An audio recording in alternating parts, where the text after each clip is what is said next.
or individuals in your life. So, the idea is for us to, kind of have a dialogue and see what do we already know, and is there something more that we need to still understand, so that we come from a place, like Ashita said, kindness, right? Um and and equip ourselves with the right kind of knowledge, with more relevant and effective strategies. So that's going to be the idea, and you can. I would really love it if you would unmute yourself, ask a question. Please feel free to do that. Chime in the chat box, and Ashita is going to help me to kind of, keep an update from that. Please do that. So I'll just everything okay till now? Anybody has anything to share? Yeah. We will get on to the we'll try and answer all your questions today. Okay. And of course, before we begin, I really appreciate, the Outreach Collective for inviting me today. Thank you, Bhakti. I've known Bhakti for many, many years. And No, thank you I'm for giving. sorry. You are just underplaying it. She's known me since I was 10. But anyway, yeah. Yeah, so that's in decades then. And it's been a pleasure knowing her, and I've seen her work, and I really can sense her passion for really making a difference among students. It's not only about doing the things and getting them the right opportunities, but also uh, being a little sensitive and really probing more and not doing any surface level work. And I really appreciate that. And I have been looking at the Outreach Collective and the conferences they do, and it seems really, really interesting. And I hope I can stay connected with them. So yeah, to start off today, let's see. Okay. Yeah. So when we talk about being different, and if you just Google, right now the society, the community is really playing at, yeah, there is so much need for being different, and let's be different, and let's do different, and let's think different, right? And there's so much emphasis on it. And yeah, would you all agree? There's so much emphasis on being different and thinking different and being innovative and coming up with original ideas, and everything is about, innovation today. And yet, if we have somebody amongst us who is different, yeah, maybe in the chat box, if you all could just tell me, when you see this picture, most commonly, how do people around this person, this individual in yellow, respond? What might they say? How they might react? Can you all put that in the chat box, or if somebody wants to unmute and say something, that also be okay? What might be the common responses? Naughty, attention seeking, wonderful. What else? How might people, respond to them? Stare, fascinating, yeah, wonderful. Odd, absolutely. Any more? Quirky, yes. Yeah.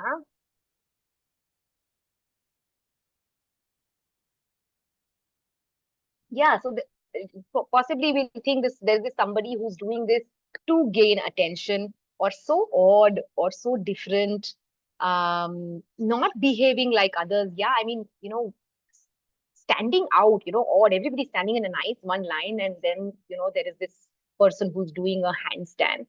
Abnormal, absolutely. Most people would kind of think like that. And I'm wondering if that person, therefore, might feel that they're being blamed for something, they're being laughed at, maybe they're being, shunned, they're being, isolated. Uh, yeah, yeah, absolutely. So, although our society is saying we want to celebrate being different and we want people to think differently, the minute there is something that stands out, there is so much discomfort around, okay, now what do we do with this kid? What do we do with this person? Right? And that is what we are going to try and address today. All right. So I believe that as in environment, we really kind of say biodiversity is what we are hoping to conserve, right, in the environment around us. And biodiversity would mean that, we have more varied forms of plant and animal species around us, because that's what sustains nature and environment and keeps the cycle going on. In the same way, I think a society needs to embrace diversity or neurodiversity, because we need more different, unique kind of people around us, such that we don't become a society of mediocrity where everybody is at the same level and doing the same thing. Yeah. So I really believe that we really need to embrace neurodiversity if we want to really see some change in the world around us. Okay. So maybe some of us are from the psychology background, and I remember that we had like a subject called abnormal psychology, right? In fact, we still have a subject and a textbook that says abnormal psychology. Interestingly, this term emerged in the 40s, and it was from the Western medical model, which spoke about disability, deficit, something that is, not what should be. Okay, abnormal was something that was, it should be something, but it's not, and therefore abnormal, right? And of course, we've come a long way. But you see, the textbook is still called, and the subject is still called abnormal psychology, right? And sometimes I feel it that this word is gets stuck in our head, and sometimes we operate from this space, right? So I really encourage you to think that while we're talking about neurodivergence, when we really meet a person who's different, who stands out, who's odd, who's quirky, who's weird, how many times are we thinking of it as, oh, it's different or it's abnormal, and maybe there's something missing with this person, so they're behaving like that. Yeah. So, well, and then if we move a little further in decades, we came to this word called neurotypical and neuroatypical, right? I'm sure we've heard of that. Maybe you all can do a thumbs up for me to know if we've heard this word called neurotypical and neuroatypical. Yeah, some of us have heard this word. And so what it meant was, again, neurotypical means a lot of people think like this, right? And so whoever does not think like the majority, they are atypical. They are not, again, we didn't use the word abnormal, but it still meant that it was not normal. It was against the norm, what most people are like. And then from there, we move to this word that we're trying to understand today is neurodivergent, which meant that our brains are wired differently. In fact, it was very interesting for me to look at research which said it's almost like how our fingerprints are different, our brains are wired also differently, right? Because since, of course, we are all different in our genetic makeup, and we've had so many experiences since our birth or even in the prenatal stage, that our brains get wired differently. They start learning differently. They start processing information differently. And although, like fingerprints, a lot of our brains will seem different, you can still say that a lot of brains, majority of brains, are wired in a similar fashion. Again, not same, but similar. And so most kids learn in the same way. And that is why we have schools which cater to most kids or the average kid, which learns in a particular way. And therefore, we standardized our curriculum, our teaching methodology, even mental health policies based on what most people behave, what is normal, what most people think like, how most children learn, right? But neurodivergent is a term that came up with Judy Singer and Harvey Bloom, who kind of spoke, and Judy Singer herself, is from the autism spectrum disorder, and through her personal experiences, she shared that I'm not abnormal. There's nothing wrong with me. My brain just works differently. So it's not about being abnormal, but it's about being different. And I cannot be held responsible if my brain is wired differently. Okay, so why the label? of atypical? Why the label of abnormal? And in the late 1990s, therefore, they really started advocating to reject these labels of abnormality and rather embracing that we are different, and therefore advocating for themselves and how they think and their needs. So this was a little about how things have changed theoretically, but that's what we need to kind of become aware of. Are we changing in how we are thinking, how we perceive people, the language we use? That's what we kind of want to look at a little bit about ourselves. So neurodiversity, therefore, is biological, right? My brain is wired differently. I'm not choosing to be neurodivergent. It's not a choice that somebody makes, but it is how their brain functions. Okay. And these are normal variations among people, so individual differences. And therefore, one is not superior to the other, right? But unfortunately, the society, the school caters to the majority, and therefore it appears that the majority is superior and the minority becomes inferior. Yeah. Have I mean, anybody can chime in, share an experience where they have seen this happen, where majority becomes superior. Anybody might want to share something in this regard? I'll just go first. I think generally in schools, what we see is you made a very pertinent point that schools are wired to not even cater to the best. I mean, to either ends of the spectrum. They cater to they're wired to cater to the belly of the bell curve, right? And so Yes. therefore, it's the average student, whatever that means, and anything that is outstanding is also baffling for schools because, like, say for example, giftedness, right? Supposedly outstanding. And anything that is on the other end of the spectrum is also baffling to schools. And personal experiences, I think I've also been undiagnosed ADHD or whatever for like, and you know it, Sam, you're nodding your head, you know it. Like I've been kind of whatever undiagnosed. But I think I was very blessed to have a school that did not label me as my, Mm. and it was all because of my principal, who probably understood well ahead of her time that it was good to accept all kinds of students and channel them in the way that they function best. So my experience has been a little different, and I ended up being the way I am, which is okay a little bit because of her, I think. Yeah, absolutely. Yeah, and therefore schools or counselors play such a big role, right? So even if, like Ishita said,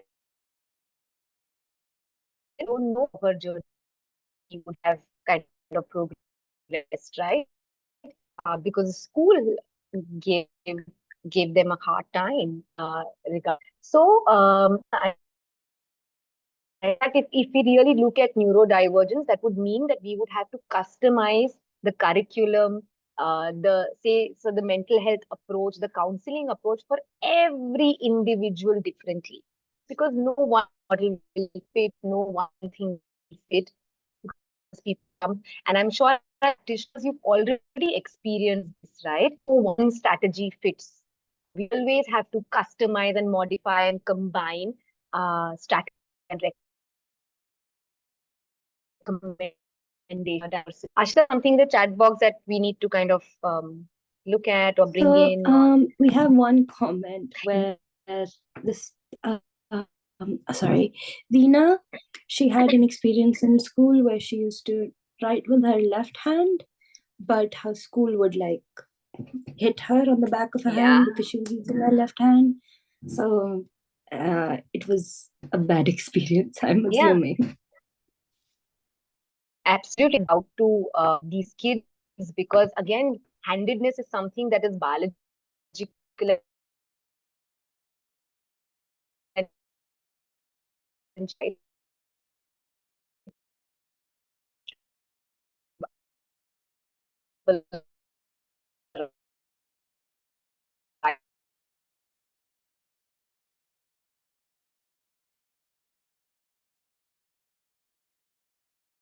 umbrella of things under it. I have only listed a few. There are many more than the ones I have listed. So there is attention deficit disorder, and then there is attention deficit and hyperactivity. There is learning disability, which is commonly, I'm sure you must have heard of words like dyslexia, dyscalculia, dysgraphia. There's all that falls under learning disability. And then there's gifted and talented, which are again on the other end of the spectrum, that they have the capacity to learn faster, or they also have the they also learn differently again, but then there's nobody catering to their needs, right?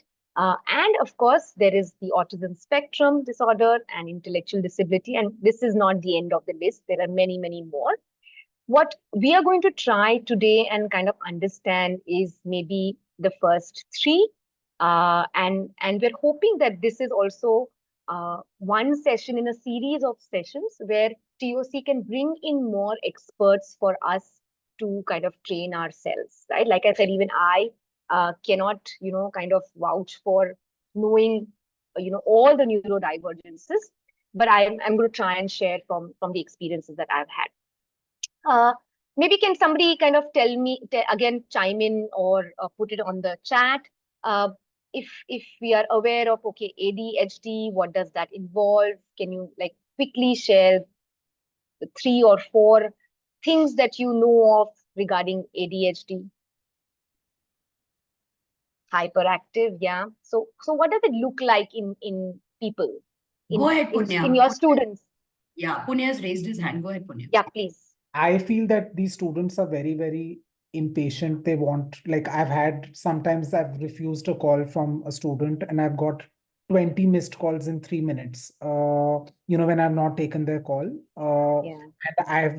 And those are the signs I've picked on, and I've told parents that, maybe you need to get your child assessed. So that's one. So this is more like hyperactivity. Then they can't be in one place, they can't be focusing too much on, like, they need to keep doing different things. They can't have 2-hour long study periods, so shorter classes, because their attention span is much lower. These are some of the things that I have Absolutely. capacity as an educator with kids.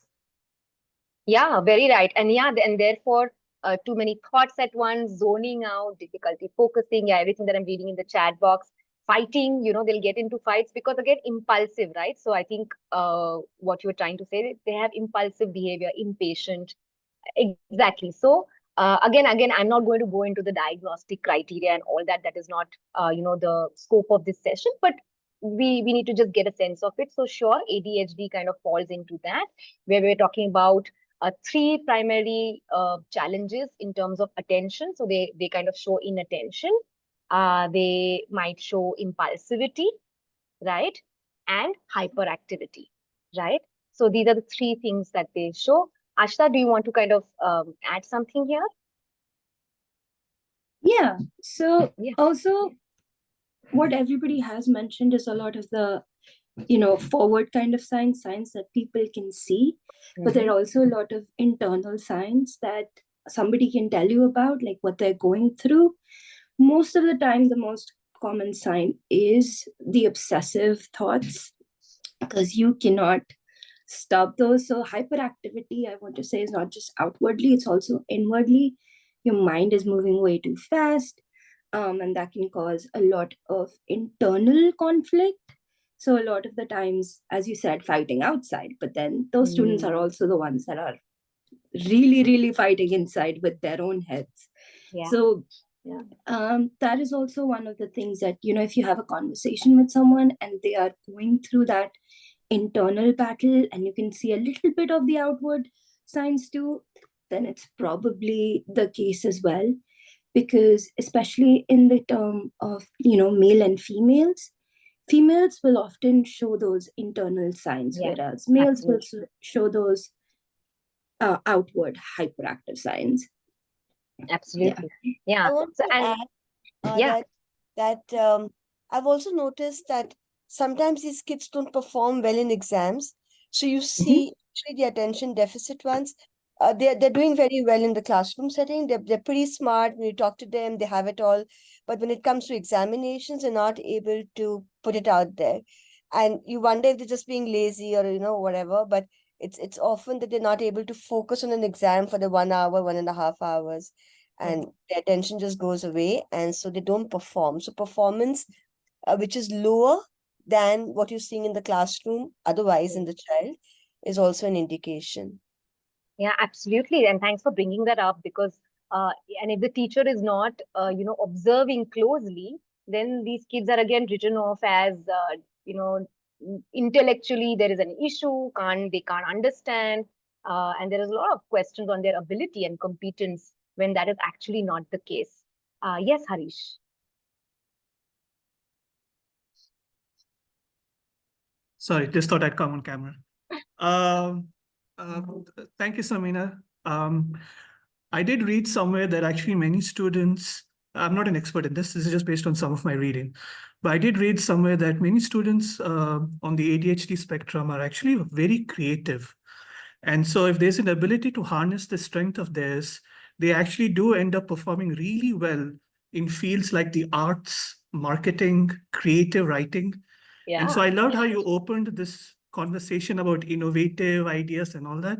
And I do believe ADHD students are indeed creative and can be very innovative. And I have met some of those, and they are in my life, and I can see how amazingly their brain can also generate these ideas, and the courage sometimes they have to just go and do it, and we are sitting on the sidelines thinking of so many things and analyzing, but they're really out there, and that impulsiveness actually gives them that momentum and that energy. Yeah. And Ashita is also nodding her head, so I guess I'm on the right track. But thank you for sharing. Absolutely. Yes, Swagat? Yeah, hi. I'm sorry, I just cannot turn my cam on right now. I'm on the road, but I have a question, right? Interesting conversation with respect to multiple personalities. But I have had issues with some very bright students also having substance abuse. Right? I found a very good correlation, right? A positive correlation. Yeah. How do we deal with that? That I think is a very, very specific question, Swagat, and I'm not sure if we can, kind of answer that right now and right away. But because this is really, really related to gifted and their behavior and their challenges. And I'll be happy to kind of take this maybe at the end if we have time. Would that be okay? Sure, I would love to maybe if I can connect, because I have another meeting, so I'm possibly going to drop in between. But I would love to have this conversation, because this is something that absolutely I've had conversations about, and I would really like a perspective which comes from a professional.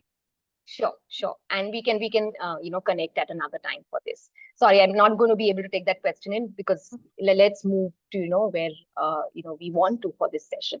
All right. Learning disability. Yes, we're all Tare Zameen Pe did it for India, I guess, in terms of what is learning disability, and also showed us the positive side of it, or showed us how support is required. But again, I would encourage anybody here to share what does that look like. Have you come across what challenges you've seen, experienced by those with learning disability? And it's also with adults, right? Please, let's not think that ADD, ADHD is seen only in school with students and then it somehow disappears, because when you enter college and when you enter the adult world, there seems to be no accommodation, no flexibility, no acknowledgement of these divergences, right? I think, and we would all agree as working professionals, where is that acknowledgement in our professional setups for these divergences, encouraging them, supporting them, harnessing their creative power, like, someone just, I think Hari just said. So let's not think of them only in kids, but also in adults. So anybody would like to say something about learning disability? I'm sure very right what you said about adults, because as an IEC, when I'm dealing with parents, I think every third parent that I'm working with has ADD. Possibly, right? Which is, because there is a genetic element. So even with giftedness, that's what we come across. A lot of times the parents are gifted, and sometimes it's challenging to kind of get through them and much easier to work with students. But knowing the culture of India, we have to also address parents as much, if not more, in dialogues with the families, right? And we will talk a little bit about that later. Yes, so LD, difficulty with perception, right? So it's about processing of the perception, which kind of is different. Again, for them, I'm not saying it's not normal or there is a problem with that, but they just process it differently, right? And therefore, in fact, I feel this word learning disability has actually come from the education system. They actually don't have a disability. They just learn things differently. So I might be somebody who finds, letters very confusing. But if you give me audio material, my God, I have an immense capacity to learn and to understand, right? But because my school requires me to read the text and write the answers, that's then you label me as disability. So I really, my heart goes out sometimes to these students because we're labeling them because it's about fitting people in the system, right? Yeah, and I see so many people want to share something about that. Please, yes. I think Swagat and then Harish, and then I'll go ahead. Yeah, go ahead, Swagat. No, I mean, I already asked my question. I think I didn't lower my hand. I'm so sorry. Okay. Harish, did you raise your hand again or? Yes, I did raise my hand again. Sorry, just coming online again. So Samina, I used to be in the big bad world of assessments, but I have seen a lot of organizations out there.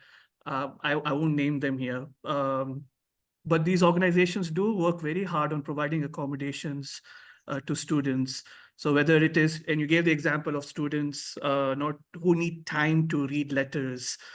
So accommodations like providing the assessments with large block letters, or students probably need just some more additional time rather than the restricted whatever 2 or 3 hours that the traditional student has to sit through. So so it's very interesting to see a movement out there to support the neurodiverse population of students. Right, absolutely. So there are accommodations being made, and that's lovely to see.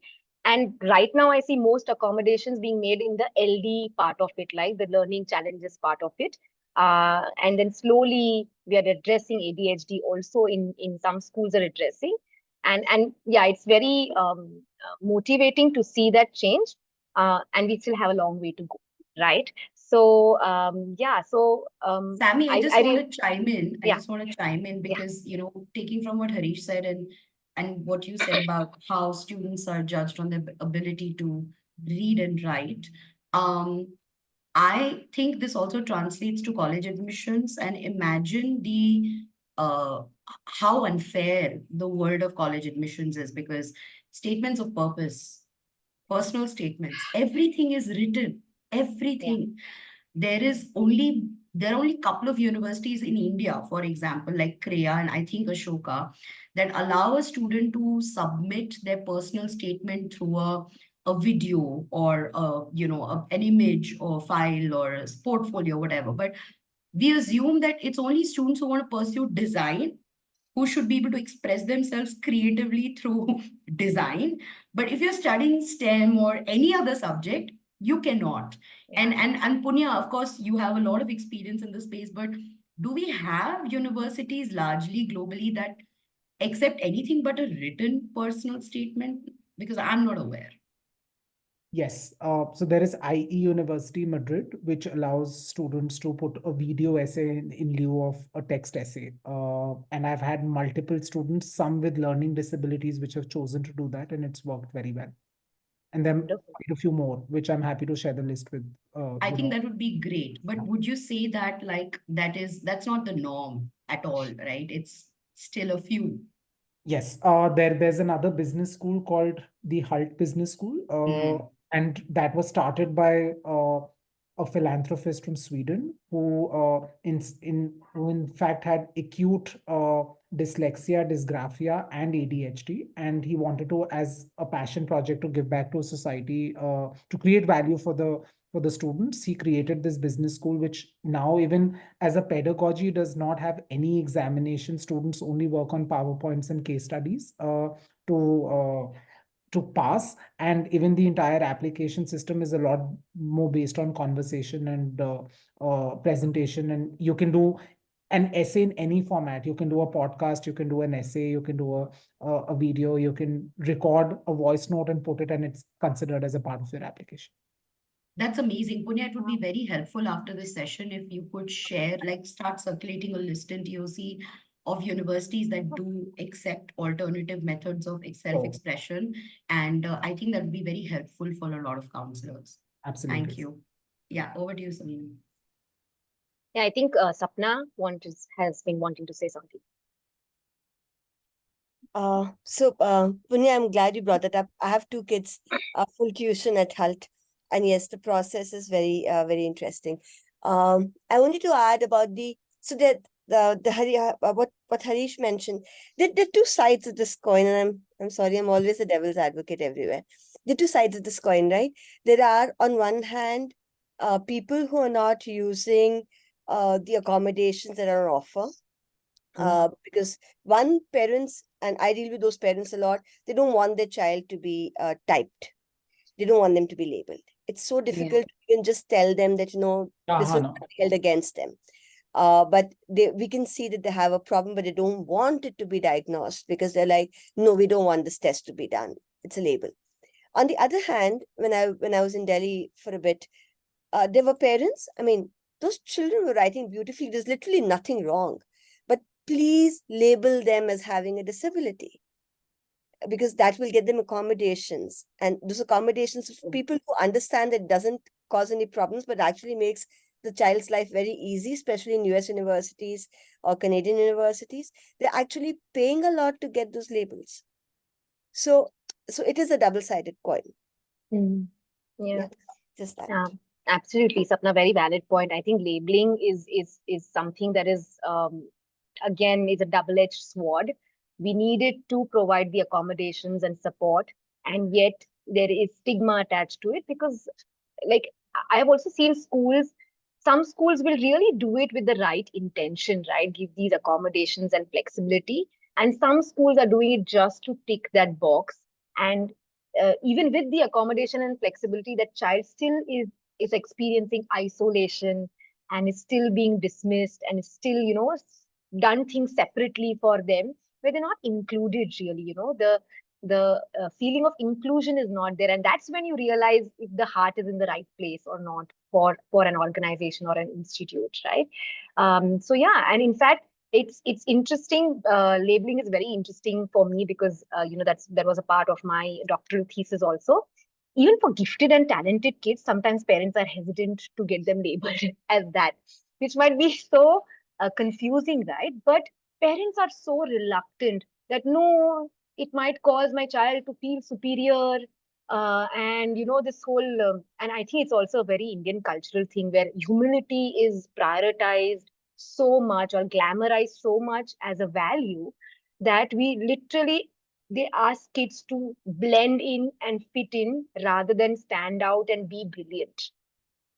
Sammy, sorry, I have to chime in. This is the first time I'm hearing anyone say that humility is glamorized in Indian education, because all our conversations are polar opposite. Because from what we've observed in schools, parents are dying for their kids to stand out and be stellar and be labeled as stellar. And schools are dying to say, oh my God, our kids are rock stars and these are the rock star kids. So this is very interesting. So that's only for high academic achievement. That is, or being like a sports person, right? I think apart from these two, and I'll add a third one now, technologically savvy and programming and, on that direction, being extremely innovative. I think apart from these three, I don't think parents want the gifted and talented label either. Right? So gifted because and talented, with gifted also comes the possibility of them being extremely sensitive, highly creative, very determined and stubborn sometimes, extremely emotionally vulnerable, right? And they don't want to do anything with that. All they are focused on, if it is there in the performance and achievement, and how can we use it, of course, to give the child opportunities. But again, it's a very, very lopsided and a very narrow view. It's also Yeah. nuanced. This conversation is very nuanced because it depends on the kind of interactions we've all had. So it's so diverse. But yeah, I mean, it's a good segue into gifted and talented. Go ahead. Correct. And again, gifted and talented does not mean a high academic achievement, right?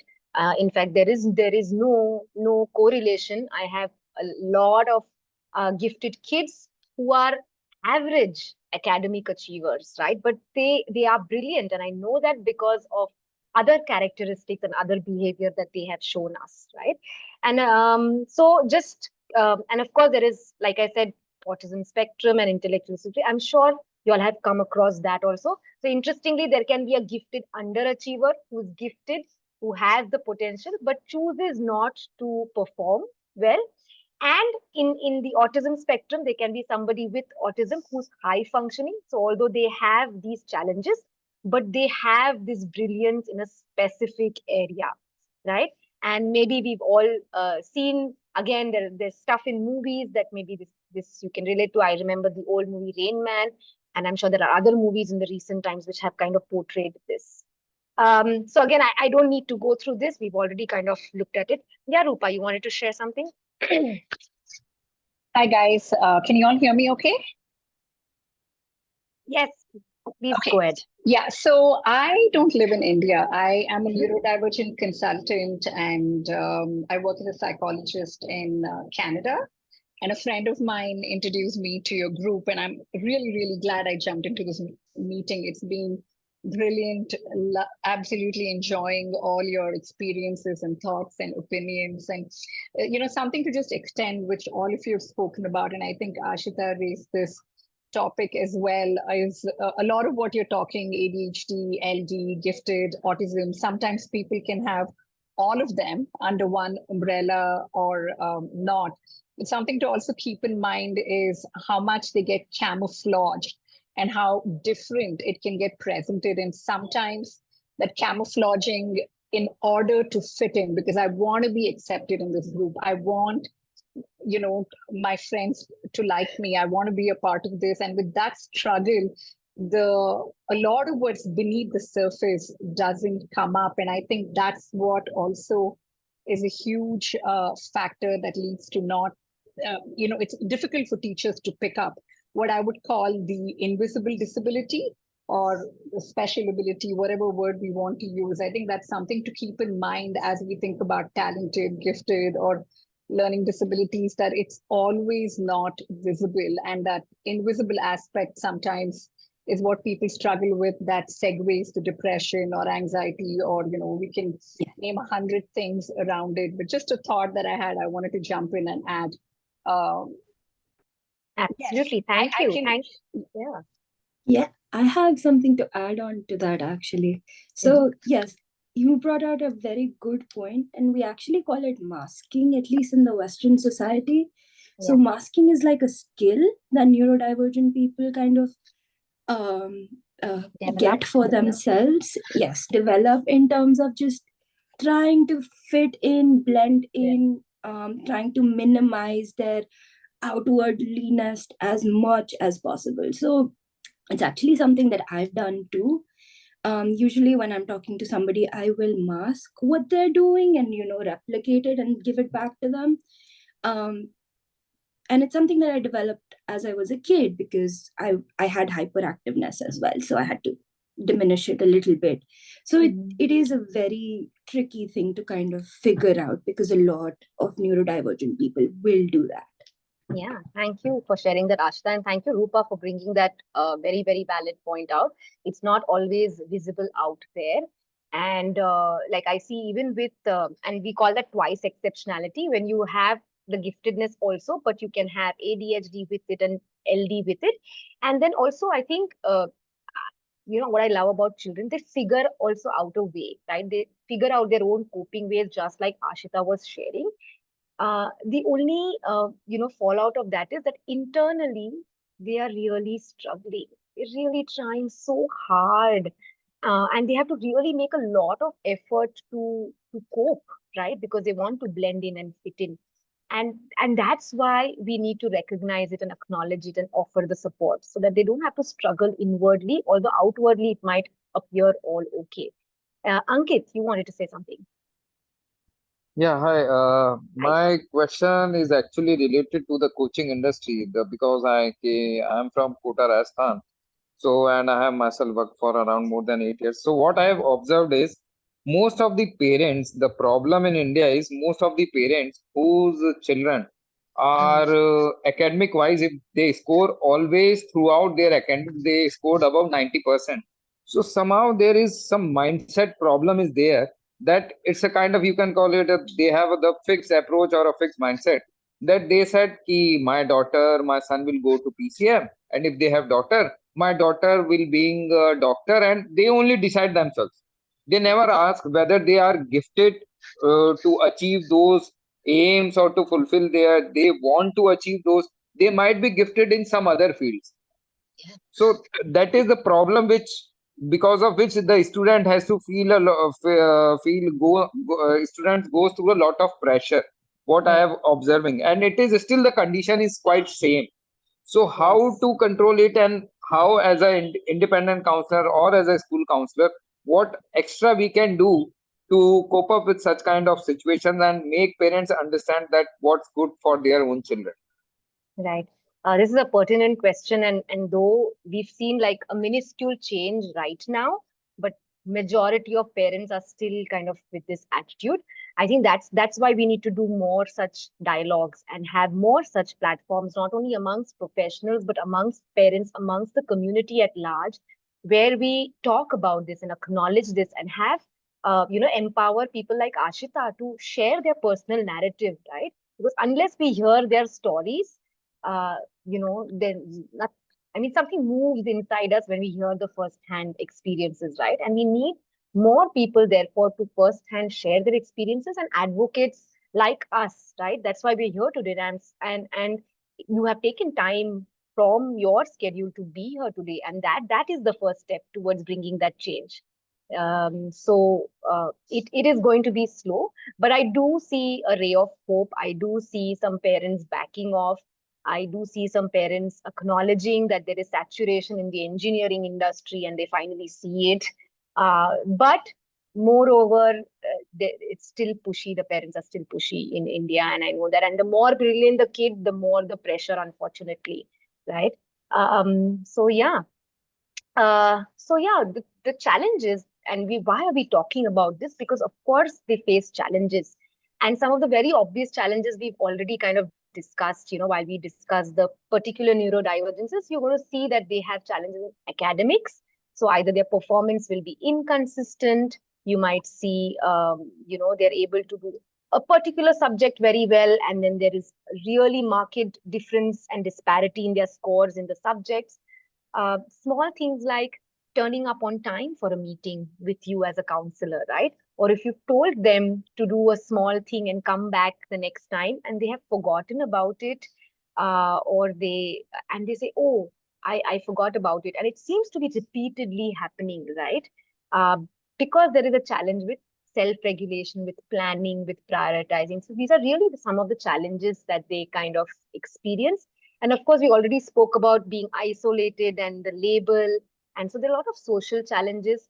I know a lot of even say extremely brilliant, gifted kids, or kids with again hyperactivity, which have trouble with social situations, right? They might not, they want to interact with people, don't know how is the most amicable way to do it, right? Or they are awkward, right? Because they're not sure, because every time some people are having conversations, they have a very different take on it, right? Because they're processing information differently. And they're like, oh my God, but nobody is thinking like that. Should I really say this, not say this? What will people, will they misunderstand me? So a lot of social challenges can also come, especially like somebody mentioned that it really depends on the teachers, how they kind of bring it out in the classroom, and that will decide the tone of the students and the peers, right? I think Ashita, you said it in the beginning.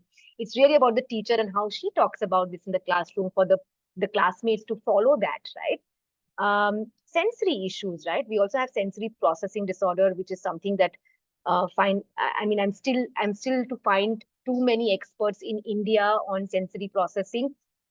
But yeah, they might experience heightened sensitivity. So too bright lights, too many noises, it's chaotic, they're not able to have a conversation with you. So it's very important for us as counselors or people who are supporting or who are trying to understand neurodivergence that we are aware of this so that we know have we really designed a conducive environment for us to interact with the student, right? Like I said, I know of students who've told me that today I'm really feeling too triggered. Can you like just can we talk in like more lower tones because I can't take it. I can't take the sound anymore, or I can't talk to you today because of this construction thing that is happening here and I just cannot function. And so can we reschedule the meeting? And this is a real experience. It's not like they're making an excuse or they're just acting out or doing the attention seeking, but this is really their inner experience of the challenges that they face. And therefore it's important for us to know. And of course we spoke about stigma and isolation, and the last one is in how they perceive themselves. Again, Ashita, would you like to chime in something here for us? Yeah. So one of the main issues that I've seen, at least that I and a lot of people that I've talked to who have had ADHD, undiagnosed ADHD at least, have gone through, is that you're not able to do the normal functions. And it's not because you don't want to do them. It is just because you're unable to do them for some reason or another, for some thing that's going on. Maybe you're not interested in that particular topic, but you have to study it for school, but your brain doesn't understand that. It's only interested in things that are kind of giving you that dopamine, because dopamine is what's lacking. So a lot of the times, because you're stigmatized by society, because you're shunned by society for not performing up to par with everybody else, you start to wonder if there's something wrong with you. Why aren't you able to do this even though you want to do this? So there's a lot of guilt that is associated with it. There's a lot of self-hatred that is associated with it, and it takes a long time to kind of get over that. I did have a student as well who was shunned by society, was shunned by his friends, and he was really alone. And so all he wanted to do was like jump off a cliff, honestly. So it's that feeling, that very intense feeling, because rejection is very sensitive in this community. So those feelings are very important. And kindness, as I said, and as Samina said, is extremely vital. Kindness, forgiveness, being supportive, it's okay. Things are not happening, that's fine. You want somebody to talk to, you talk to me, it's okay. So that's really the attitude that you need to have. A lot of my professors in the US actually had that attitude. I was really bad in class. I wasn't doing my assignments on time, but they took out time and they're like, hey, you want to meet with me once a week? And I was like, yes, for sure. So we sat down together and we would talk about anything and everything. But there were people there that were supportive to me. And that kind of made me want to try a little bit harder, try to fight a little bit more, try to really figure things out, and also ask for help. So if I know that I'm meeting this professor once a week and I can bring up things, one day I can just, while I'm talking to him, just mention that, I'm really struggling with this assignment. And he can be like, okay, we can work on it together. So it's really that supportive atmosphere, that kindness, and that, just that loving nature that can really change the experience of the person. Because it's not that they don't want to do it. They're not doing it on purpose, really not doing it on purpose. But it's just, you cannot fight certain things. Yeah. It's such beautiful anecdote, Ashita, and what a wonderful professor, right? To keep that door open for you, then to kind of, allow you to, ask for support, right? And that is really beautiful. And I can see the pain with which you're saying that, we can't help it, right? Because there's so much of misunderstanding and there's so much of judgment that is kind of, made for people with neurodivergence, which really affects their self-image. Like you said again at the beginning, they might start thinking there's something wrong with me because most people seem to be doing okay and they're doing wonderfully. And what is it with me that's not working out? And that can really affect their self-image. And imagine if this kid, we are kind of preparing them towards higher education opportunities. It's so tough for them to therefore make a choice and to answer a simple question as what are you good at or what do you like, right? Because there's so much experience of challenge and rejection and labeling that it's so difficult to even find the courage to utter maybe this, maybe I'm good at this, I'm not sure. But and therefore, counselors need to be even more open, empathetic about it, and also talk about this openly. And we'll get to that in a bit. Yes, Rupa.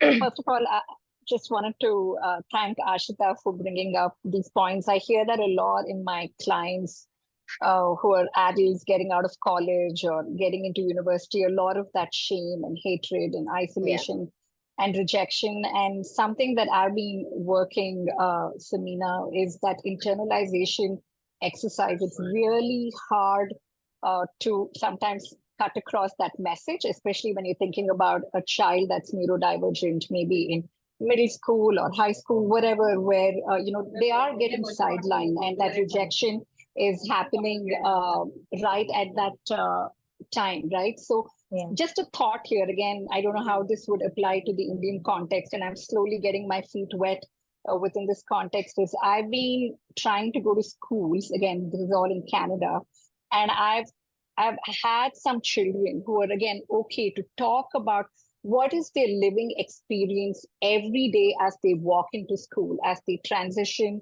into that building, whether it's the hallway hustle, the bell ringing, or the sensory overload, and many more, or the thought of, oh, what if I'm going to be asked to answer this math question, and that sudden spontaneous thought, right? So I've divided some kids into a small group. For example, I may just have a class of grade 7 kids where, let's take John, will talk to the class about what is his living experience every day. And this is not going to make 100% of a change. That would be a magic wand if I wish I had that. But it creates some form of an internalization in a child. And I would really say teacher or a PT teacher or even the admin staff to say, oh, this is what the child's going through, but it's coming straight from the horse's mouth. Not every kid is going to stand up. I've had some kids make a PowerPoint presentation about their lived experience.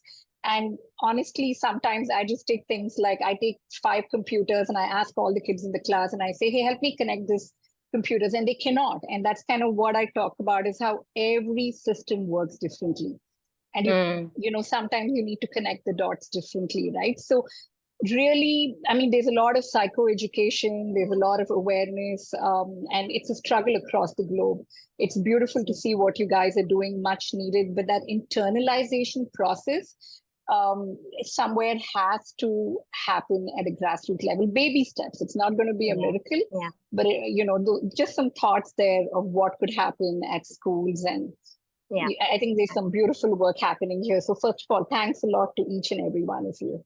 And thank you for sharing that amazing experience, that amazing strategy that you do. It's wonderful. And that's what, we are trying to do here, create platforms where people can firsthand share narratives, which really make an impact.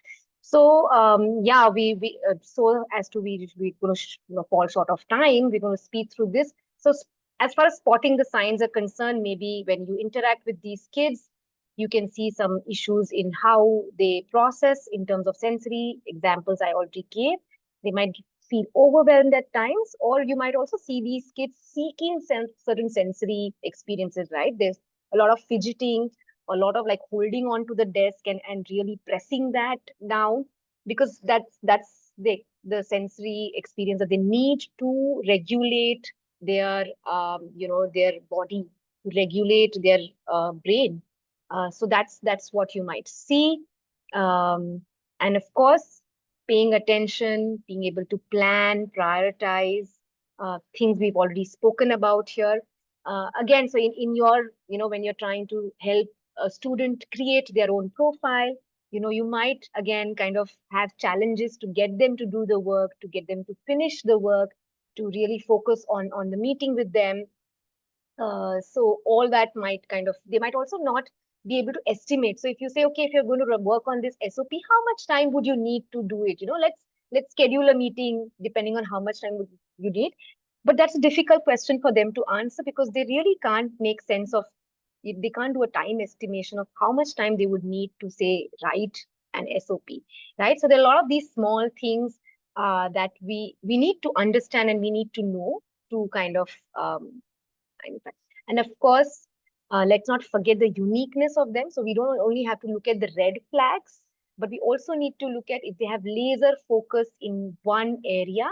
Then that can also, if you dig deeper, you might also see, oh, they're hiding it, but they're also struggling in these other areas, and therefore they may be neurodivergent.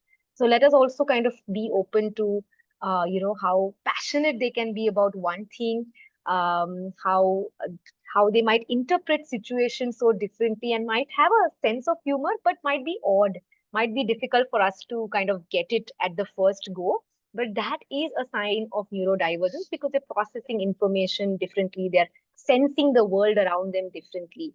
And of course, there might be a lot of misunderstanding, a lot of issues with communication. And that's also, again, maybe not a misunderstanding, but you can always kind of deal with that situation, or turn it around in a more humorous way, right? And these are things that you might want to enjoy with those with neurodivergence. So something that Ashita has been saying, kindness is like the most important thing that we need to kind of bring into our conversations with students with neurodivergence. And and therefore, one of the ways would be, how do we address this in our practice? And like we said, it's not only with students, but even with parents. So it's really important to see what approach, what intention we are coming from. Like somebody, previously mentioned that it's so difficult to tell the parents to get tested because they're so reluctant for it. That's exactly where we possibly want to change our approach and see, do they have readiness? If you tell any parent that, okay, I see a deficit, there's something not okay about your child, it's very natural for any parent to resist that idea, to be reluctant, because it can be so scary, it can be overwhelming, right, for them, because people around them in their families, in the society, are not really supportive for something like this. And so we really need to kind of be aware of their readiness, be aware of our language while communicating this to them. And like I said, I'm not saying that diagnosis should be done or should not be done. It really is about what is the need for it, how helpful it's going to be for this family, for this child, to actually get something tested and a diagnosis made, right? There can be people who live happily without even getting a formal diagnosis if they have support around them, acceptance around them, and they develop their own coping strategies for how their brain functions differently. So it's about approach, language, and strategies that we might want to change while we address neurodivergence. I had this, but I'm going to go really quickly. If we had to kind of say, okay, this is not what most people would choose, why are you choosing this? How can we move our dialogue from really making it sound like this is something abnormal that you're doing, to make it sound like, we can acknowledge their choices or how they are kind of addressing. So what is another way of rephrasing this statement which will not give the connotation of, we think this is abnormal or atypical? Would anybody want to give it a shot? Just rephrase this. Yeah, Punya? I think talk about the positive and talk about the real strengths, the areas, because at the end of the day, if you're a particular faculty or ability is not as pronounced as the other, tell right. off on a positive note, telling the parent that this area seems to be beyond normal, and your child is shining in this particular area. It's like, for example, in IQ assessments, when the IQ is even higher than the normal range, that means there is some sort of neurodivergence for sure, but the parents tend to take it more positively than saying that your IQ is lower than the normal range. So I hope you get what I'm trying to say. So that's one way. Second, I feel because we live in a country, I'm going to be talking from the context of India, where there's this whole concept of role modeling, and the moment you start throwing some personalities who've had some different abilities of learning, different sensibilities, different thresholds of the way they respond to different faculties, the moment you throw some names of personalities, parents begin to feel that it's way more normal, and they're more receptive to it. So these are the two things that I use, at least, where I try to compare it to a reality, and I first talk about the positive, then the negative, or the Great. deficit. So that's a strength-based approach, right? Rather than saying deficit, you look at the strength and you kind of work on that. Perfect. And to just be curious, what is your reason for choosing this option, to really get a little more understanding of where the parent or the child might be coming from and not assume. So being curious about their, how is again their brain, why is their brain choosing a certain option, and respecting individual differences in that, right? So tell me more why you want to choose this, so that we can align ourselves with them rather than saying not this or pass a judgment, right? Similarly, again, I'm going to rush through this and just come to this. So there are two types of approaches, right? If you want to pathologize, you're going to say abnormal, there is a deficit, this is a symptom of ADHD, right? If you really use that language, oh, I spotted a symptom, imagine how it's going to sound to the parent or the child. And maybe we want to say, oh, it's a characteristic, right? So even in and of course, this is very easy to do, I think, in the gifted and talented domain, where we say characteristics of giftedness, and therefore characteristics of those with, ADHD or ADD, rather than saying symptom checklist of ADD and ADHD, right? I think it would make a world of a difference for parents at the receiving end, for the child at the receiving end, to hear these words from us, right? And and therefore saying, because you have these symptoms, you need a treatment. And like Judy Singer said that, I don't need a treatment. I'm not, I don't have a disorder. I'm different. Therefore, I might need support, right? But you can't treat or cure me of my autism or cure me of my ADHD. And maybe I don't even want to give it up, right? Because that's what makes me me, and that's what gives me my imagination and gives me my power and gives me this different way of thinking and processing information. So it's really about us as counselors being aware of, are we able to change our mindset and approach and attitude and language from abnormal and deficit and symptom and treatment, which is how unfortunately we've been trained to look at, this, to respecting individual differences and looking at a strength-based approach and looking at characteristics and traits, and therefore offer support. Yeah.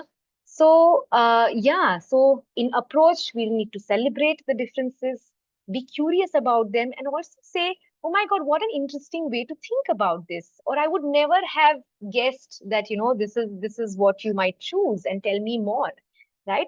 Check readiness for the parents and the child for a formal diagnosis. Check if it is required, right? Again, like I said, diagnosis and labeling should be done only if it is going to help or get them resources or get support. Otherwise, it's really not like a mandate to do it, as long as people around them are sensitive and acknowledge it. Affirming language, like we said, advocate for them. The more we speak about this with our colleagues, with the parents, with the schools, I think more people will start becoming aware. Lastly, collaborate and consult with a specialist. I really think if you have a kid with ADD, ADHD, it will be helpful if you talk to somebody about it and say, okay, Janri, tell me more about these kids. What is their development trajectory like? What kind of options or higher education options they flourish in? Again, I'm not saying that therefore they should only do that, but where will they need support? It will be wonderful to talk to experts and of course upskill ourselves, right? So if there are like I said, there is this saying that if you meet a person with autism, then you've met only one person, because it looks so different in each person. So it's really important to get direct training from experts in the field, and you'll find that people have built expertise in each field differently. I don't know of an expert who knows everything about ASD and LD and ADHD. They might have specialized in one, and therefore we all need to work as a team. So it'll be very meaningful if your student is already going to a specialist and you also talk with them and touch base with them to offer the right guidance for the family. So yeah, to end with, next time we see somebody like that, we might say, okay, let me see how they can shine, how they can lead, how they can be different and contribute, in the community, in the society. So yeah, that was the end of it. And let me stop sharing. And my God, thank you for being so interactive and asking so many questions and sharing so much. I am overwhelmed and super excited now. That was so insightful, but also poignant because of all the sharing. And thank you to everyone who chose to participate online or vocally or just be here through the session. This is just the tip of the iceberg. This session was not meant as a master class in anything. We're all always learning.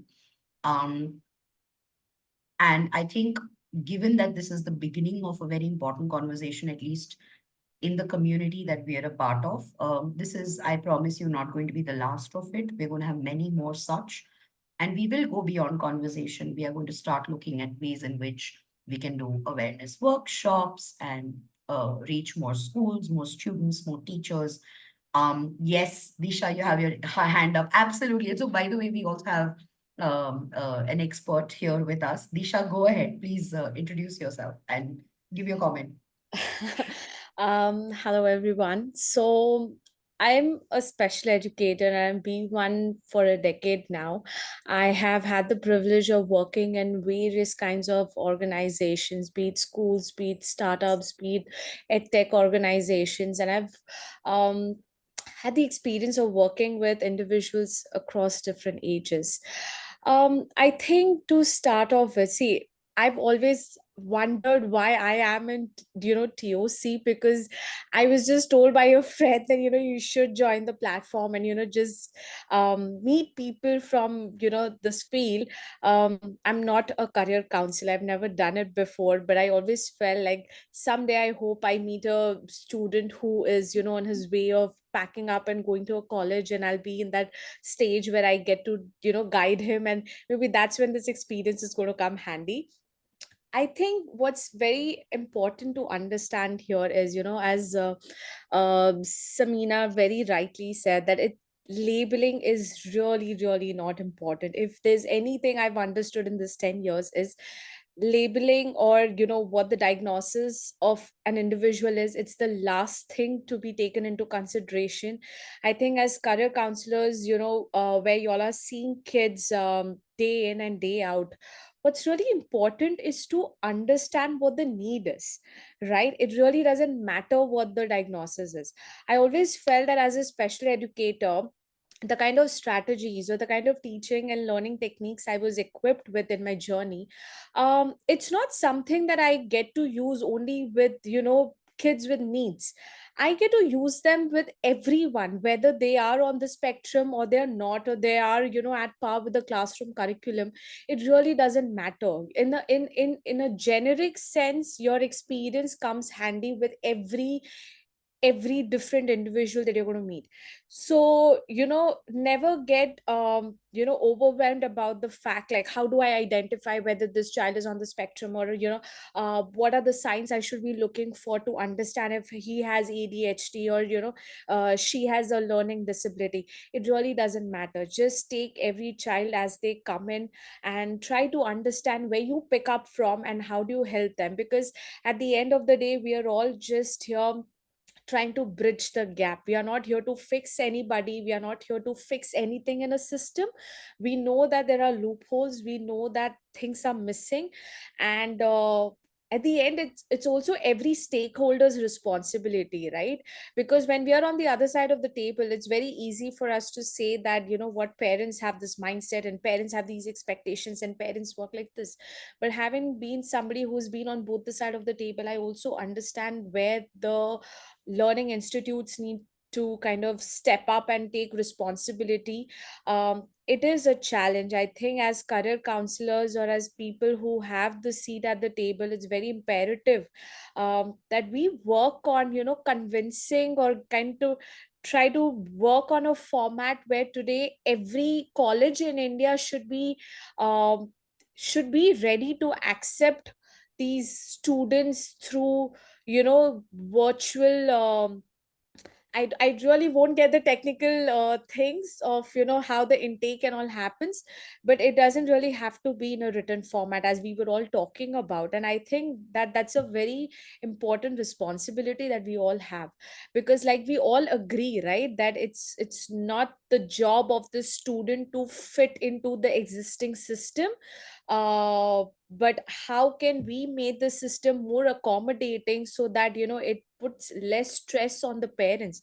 Because I'm sure when that's going to be taken care of, a parent will automatically be a collaborator and will not work on a different tangent. So I think that's what my experience says today, that just learn these strategies and learn these wonderful insights that both the experts have shared today, where you just pick up from here and understand how do we work in a way that is more accommodative and it's not something that the student has to fit into. Thanks for that, Disha, and thank you for sharing that. We have one question which needs answering, which is Sapna asked if you can suggest some books to learn more about ADHD, especially personal experience-based books. So if anyone has any recommendations. I think 2 have been given. In the chat, yeah, we're putting stuff in the chat. Perfect. Okay, so there's Gabor, I think it's Mate or Mate, I'm not sure, but it's called Scattered Mind. And then there's Driven to Distraction and Taking Charge of Adult ADHD. All right, great. So I think we're obviously way over time. And I told Samina when she asked me, how long is this session going to be? I said technically 1 hour, but knowing how conversational this bunch is, it's definitely going to go on for another 30 minutes. And I'm so glad it did. I really hope that this has been slightly helpful and has, if nothing, just opened a little bit of a door or a window in your mind to start thinking in that direction, because I think change is something that we are all striving towards, but it's never going to be full. It's never going to be comprehensive. It's never going to be conclusive. It's always going to be evolving, but till we don't start thinking in that direction and being mindful that something like this needs to be thought of and be paid attention to, I don't think we will even get there. So thank you all for being here, and have a great night, and have a great rest of the week. The recording has been done, but maybe we'll just punish people who didn't attend and not circulate it, because it's so easy to say, hey, just give me the recording. No, I'll circulate it to everyone. Thank you, Samina. It's been wonderful. Thank you for putting all this effort together. This is not the last you're seeing of TOC. You're going to be called back, and maybe you and Disha can do some sessions together. So thank you. I would love that. This was Absolutely super fun. Thank you. Yeah. And thank Rupa, you you for too. everyone. Yeah. And Rupa, you too, thank you for sharing your expertise. We'd love to hear more from you. Yeah, have a great night, everyone. Yes, absolutely. Thank you, everyone. Good night. Night.